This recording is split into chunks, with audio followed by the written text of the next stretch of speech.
Have you noticed how our flaws seem to echo through our children? Here's a humbling thought for you. Our children are formed by our weaknesses, likely much more so than by our strengths. In today's fast-paced world where distractions are constant and time is scarce, the importance of connecting with our kids has never been more crucial. How do we ensure the imprint we leave on them is going to be one of love, understanding, and resilience, rather than the unintentional shadows of our own struggles? That's the topic on this episode of The Unscripted Mind.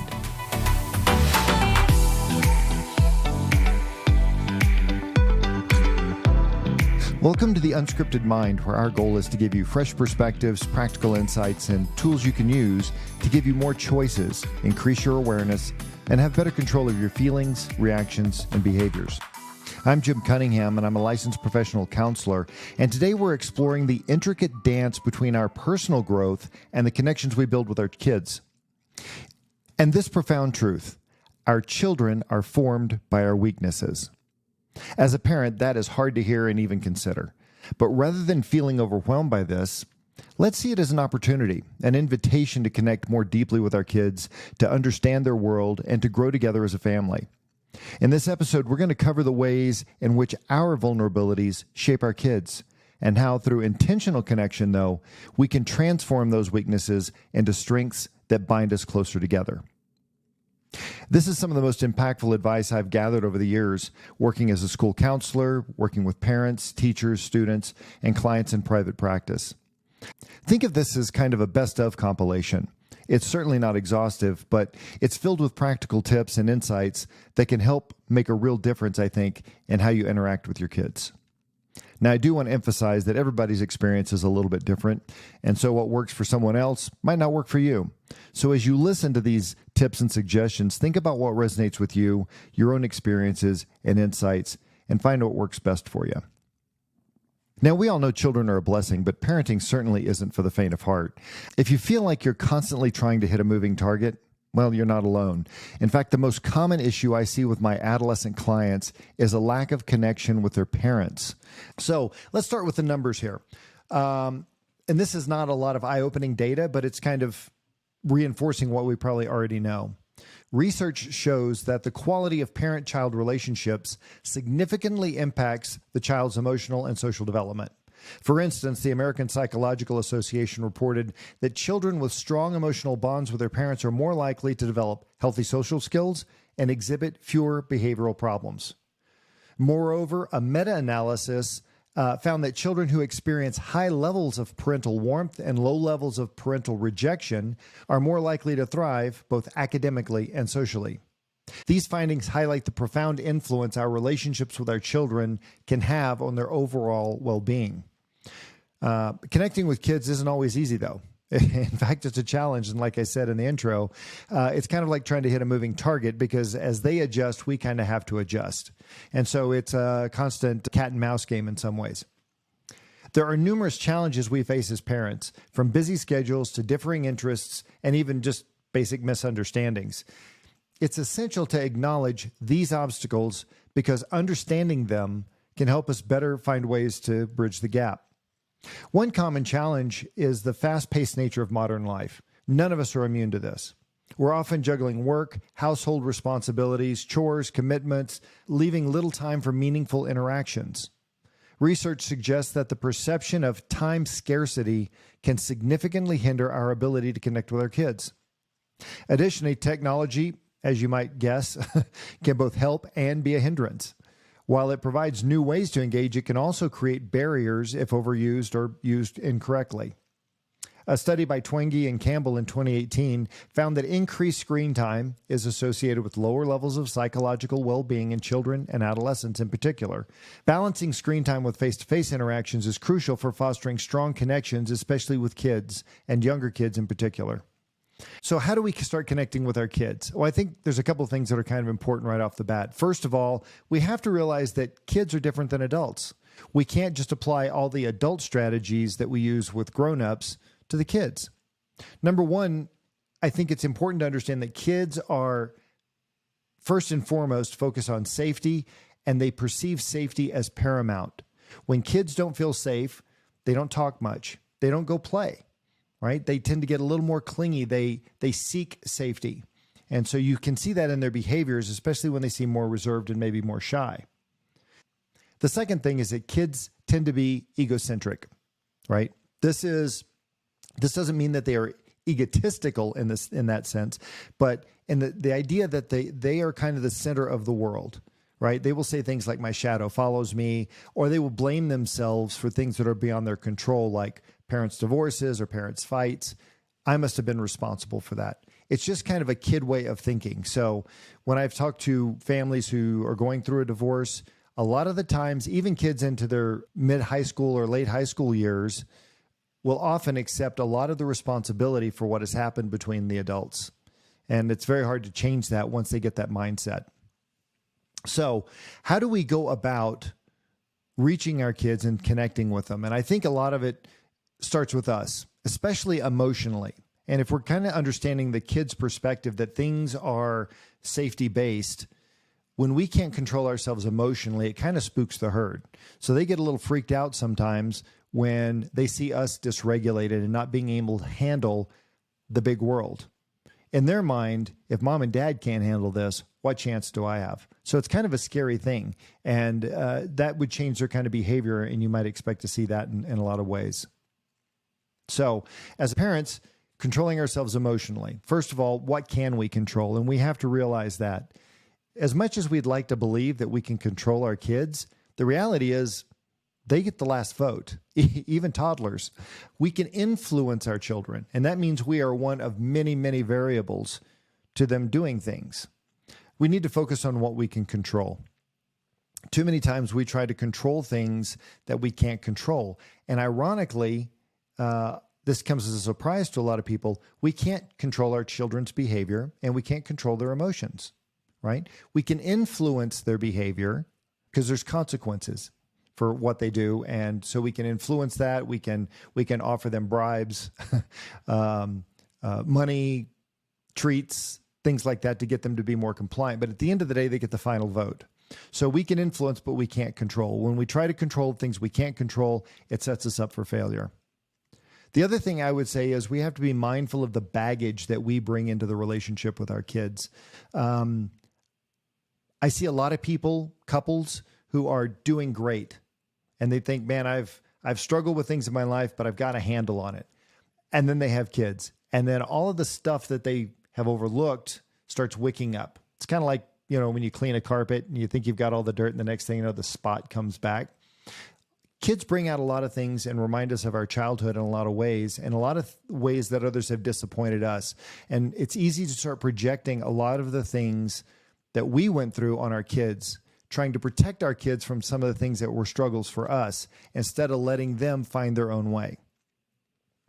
The role of emotions is also significant in that it clouds a lot of the interactions. Understand that controlling my emotions is kind of vital in connecting with my kids. It doesn't mean that I'm emotionless. It just means that I can regulate my emotions. I often told kids, it's okay to be angry. It's not okay to act angry. So if I'm trying to model how life is supposed to be for my kids, I need to show some emotional regulation. And I've said in other podcasts that one of the best predictors of success in life is emotional regulation over intelligence and a lot of other qualities. Emotional regulation kind of trumps the day. Because if I can't control my emotions, everything is going to be harder. My interactions, my social interactions, and my success in life, it just increases a lot of risk factors. So in understanding where we're coming from into this parent-child relationship is really important, and kind of owning our own stuff and being aware of where our own landmines are and what our triggers are. Because I guarantee you, if you've got a trigger and you've got a chink in the armor, the kids are going to figure it out, and they're going to figure it out at a very early age. So I think we underestimate children in a lot of ways, in the sense that they are smarter and more manipulative, even at very young ages, than we give them credit for. I have an example from a friend of mine whose daughter came home from college, and as they were putting up the Christmas tree and hanging ornaments, they came across a broken ornament, and they were reminiscing about the day that they actually got this ornament when this college-age girl was 4 or 5 years old. And she told them that since you guys wouldn't buy it for me, I broke it so you would have to buy it. Now, that seems surprising from a 4 or 5-year-old. if you haven't had a 4 or 5-year-old. Kind of sneaky stuff and pretty clever. But it just gives you some insights into some of the things that the kids will see in us. They will pick up on everything. They're emotional sponges. They pick up all the good and the bad from us. So we have to be kind of careful on how we manage that. And I think that kind of leads us into some general ideas on how do we connect with kids as long as we understand where they're coming from. I think the first idea is we have to listen to kids. I covered a lot of tips on how to have better conversations in the podcast titled Transformative Conversations. But I'll cover them again here briefly.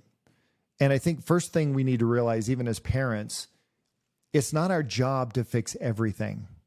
Letting somebody talk is therapeutic, and there's nothing we need to add to that. But a lot of times as parents, we feel like we need to jump in and fix things for our kids. We don't. If I just listen, that's going to allow them to come to us and share their feelings, thoughts, and emotions without any sense of judgment or, here's a better way that you can do this.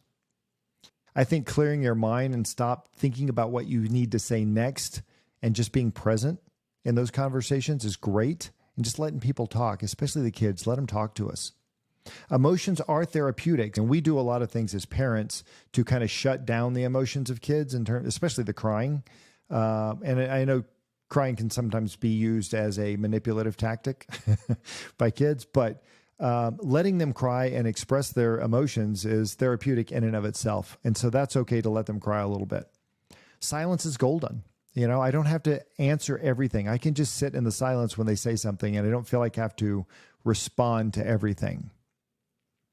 I also don't want to make it about me. It's very easy when my kids come and tell me something that I want to one-up them with a story of, well, this is how rough it was when I was a kid and blah, blah, blah, all those kinds of things. So listening is critical, I think, and kids pick up when they feel heard. And I've said this before, I see a lot of people who don't feel heard, and I haven't found one who isn't pretty pissed off about it. And that includes kids. So the second thing I would say to connect with kids is focus on the relationship, not the problem. We need to separate the child from the behavior.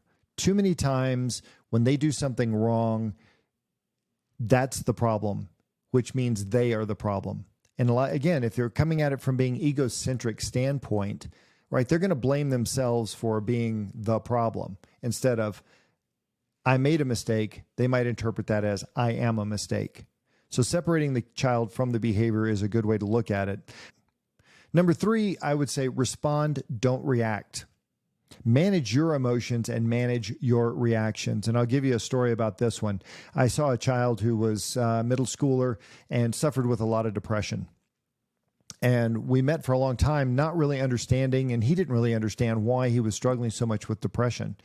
And one day he said, you know what the problem is? I saw that look of disappointment on my parents' face once, and I never want to see that again. And that drove so much of how he behaved, how much he was willing to share with them. Now, of course, the parents had no idea that they had that look of disappointment on their face. But he certainly saw it, and he certainly remembered it. So I think being able to control not just how we react emotionally, but also, what expressions are we showing? Are we rolling our eyes? Are we looking disinterested? It's asking a lot in communication to be aware of all of those things, but they're also very important. The fourth thing I would say is ask questions you actually don't know the answer to. So many times we come across with this, I guess, almost condescending way of talking to our kids, asking them questions we already know the answer to. Did you take the trash out? Right? Why did you do that? Why didn't you do this? And we assume we know the answers to that. And we probably do, but just being curious and avoiding the why questions, right? Because why questions, again, put everybody on the defensive. I just want to be curious and ask those questions that I honestly don't know the answers to. It comes across as much more authentic and leads to just a better conversation in general. Number 5, I think timing is really important. A lot of times we're on our own timetable and we try to impose that on our kids. So for example, if a child is having a meltdown, and I saw this a lot at the school, kids having meltdowns and crying and throwing little tantrums, a lot of times we want to have a discussion in that moment and impart all these life lessons. And the reality is, when someone is that emotionally dysregulated, they can't hear it anyway. So wait. There's no hurry. We can have this discussion an hour or 2 hours when everybody's in a better place if I really want my message to be heard. So timing is crucial. I think it's also important too when they're distracted. If they're focused on their friends, a game, something else, it's hard to have that conversation and demanding attention. It's like someone demanding that we immediately pay attention to them. Let's give them a minute to transition and change their focus instead of demanding it immediately. Number 6, I would say, is encourage independence. And I know most people have already heard this before, but never do anything for a child that they can do for themselves. Why? Because there's way too many bad messages implicit in doing that. You're not good enough. You're not smart enough. I don't trust you. You're not capable. All these kind of messages are kind of implicit when I'm intervening and not letting my child fail a little bit and struggle with something. So much of the benefit in life is going through the struggle and learning how to figure things out and dealing with the adversity. As parents, it's so much easier to intervene and just do it. I get that. It's a lot quicker. It's a lot less frustrating. But there's so much more benefit to helping them to create that sense of independence. And that will pay dividends way into the future when they're in their teens and stuff, and they have this sense of confidence about them and self-esteem that they can do a lot of things. And also it makes our life a lot easier as parents because we don't have to do those things. Teach a man to fish instead of giving him a fish. Number 7, I would say encourage the effort, not the results. Focus on the effort and process rather than the outcome. Again, going back to this idea of watching them struggle, even if they don't accomplish exactly what they're trying to do, the fact that they worked at it for 2 hours is worthy of recognition. And it's good for pointing that out and saying you're proud of them just for the effort. So many times we are looking for the outcome to make that the success instead of watching them go through the struggle and learn as they go through the process. This experience of them struggling, I can't teach them that. I mean, I can talk about it, but it's not the same as them learning it on their own. So I think there's so much benefit into just giving them some time and space to figure those things out for themselves. There is a great book I might recommend called The Gift of Failure. You ought to check that one out. Number 8 is an important one. Spend undirected time with your children every day. Now, this might sound like a lot, and this kind of goes back to being able to connect with kids and giving them the time and working against all of these distractions that we have in our lives, whether that's media, social media, games, work, you name it. Undirected time with your kids. What do I mean by that? I'm going to go to my kid and I'm going to say, look, I've got 30 minutes. You got me for the next 30 minutes. And anything you want to do, we'll do, but we'll do it your way. So for example, if my kid wants to sit down and play Legos, I'll sit down for 30 minutes and play Legos however he wants to do it. I'm not going to sit there and try to correct him and tell him how better to do things. This is just time for us to hang out and connect. What we have found is that these periods of times, even 20 or 30 minutes a day, we find kids tend to be more compliant. They do their chores better. They seem to be happier. And I think the reason for that is because they feel a connection, that the relationship between me and my child are good. And they can pick up on that because we've spent that good quality time together. I think this fosters connection and shows that you value their company. Play, for example, in and of itself is a critical aspect of a child's life. And if we can bring ourselves into that with them, we can get a lot of stuff out of that. I'll talk about it in just a second. But according to Jean Piaget, play is like a child's language and a primary way they explore and understand their world. So by sitting down and just taking that 30 minutes, yes, you're going to connect with them and that's going to be awesome.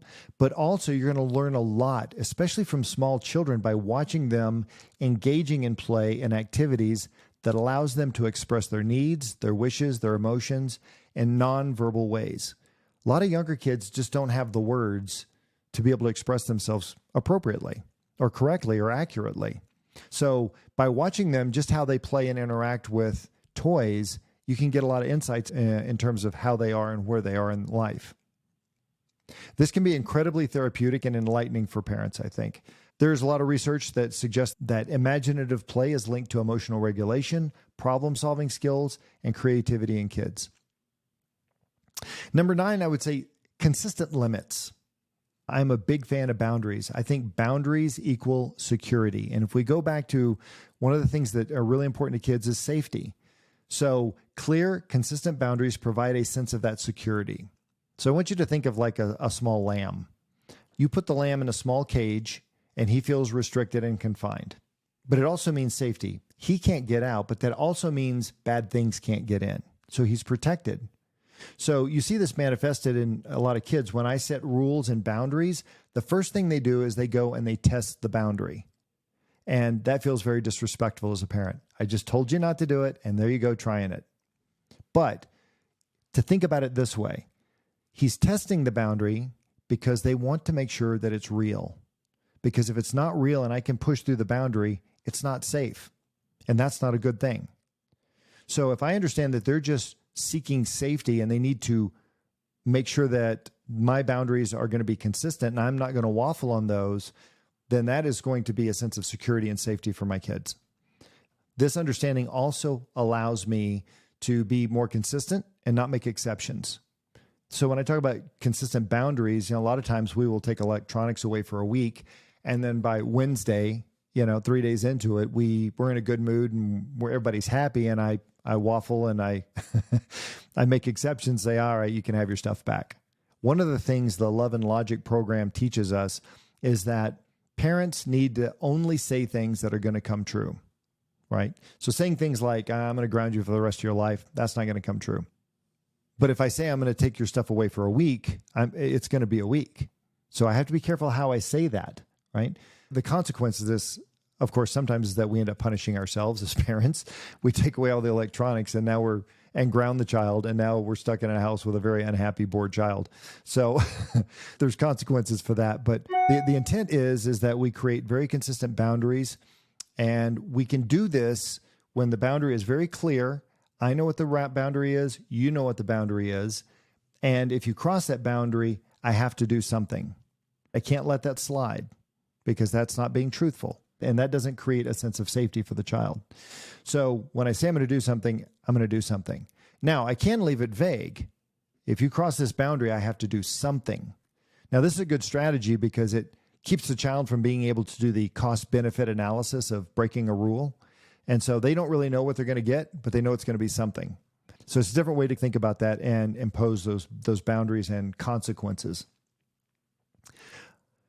Finally, let me say, manage expectations. Be realistic about managing both your expectations and your child's. We all want to make these changes and make everything better all at once, and it takes time. Anytime you're changing behavior, it takes a lot of work. It takes time and it takes practice. So it's important to be able to give me and my child some grace. And when I say grace, what I mean is a lot of times when things go bad with a relationship, kid makes a mistake. Sometimes we treat that like it was a malicious mistake, like they did it on purpose. Usually that is not the case. So how do I have a little bit of grace from that? Now, there might be some consequences. You might have to fix something, repair something. But even when that happens, we can approach this from a calm, business-like approach. We don't have to get emotional about it to set a boundary and enforce a boundary. So if you cross the line, well, I have to do something. But I don't have to get emotional about it to do that, right? It just is what it is. It's a business transaction at that point. So let me leave you with a question, because I get a lot of parents, and I've asked this of a lot of parents, because they struggle maintaining the boundaries and doing these kinds of things. And I ask them, what is it that keeps you from doing what you know you ought to do as a parent? It's a big question. The most common answer seems to be guilt, right? Well, I was treated a certain way and I don't want my child to feel the same way. Sometimes that's applicable.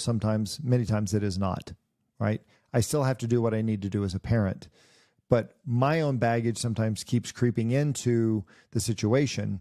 So I start projecting a lot of my own baggage onto my children's lives. So I think guilt is a very big and important thing. And this kind of goes back into, as parents, knowing where our own triggers and our own landmines are and our own baggage that we bring into these situations.